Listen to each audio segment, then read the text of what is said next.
اور تقریباً 0.00006% جو ہے نا سونے سے ہمارا جسم بنا ہوا ہے. اس کے علاوہ بھی اور بہت سارے ایلیمنٹ ہیں, ان سب کو ویڈیو میں شامل کرنا بہت مشکل ہو جائے گا.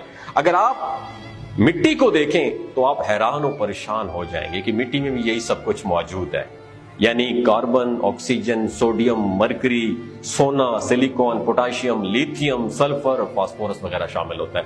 لیکن سب سے زیادہ حیران کن بات پتہ ہے کیا ہے, کہ مٹی میں بھی آکسیجن کی مقدار سب سے زیادہ ہوتی ہے. یعنی جس طرح انسانی جسم میں آکسیجن کی مقدار 65% ہے, اسی طرح مٹی یعنی سوئل میں بھی آکسیجن کی مقدار سب سے زیادہ ہے, کیونکہ آکسیجن ایک اہم بائنڈر ہے.